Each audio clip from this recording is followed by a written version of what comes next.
BLM, Kerala, Tamil Nadu, Pondicherry.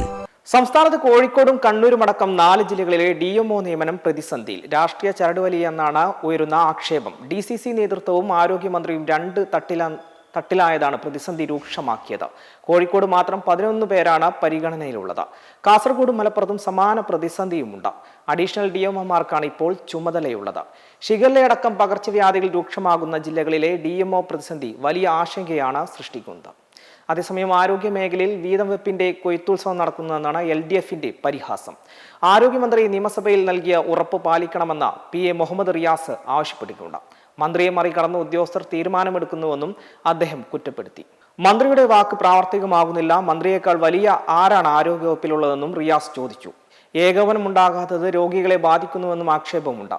Nipah report ചെയ്തിട്ടും DMO കസേര ഒഴിഞ്ഞുകിടക്കുകയാണെന്നും അദ്ദേഹം ചൂണ്ടിക്കാട്ടി. ഗുരുതരമായ സാഹചര്യത്തിലും DMO വരാനും 2.5 വർഷം കാത്തു നിൽക്കേണ്ടതാണെന്നും റിയാസ് പരിഹസിച്ചു. DMOമാരുടെ ഒഴിവുടൻ നികത്തണമെന്ന് ആവശ്യപ്പെട്ട CPM കേന്ദ്ര കമ്മിറ്റി അംഗം KK ശൈലജയും രംഗത്തെത്തിയിട്ടുണ്ട്.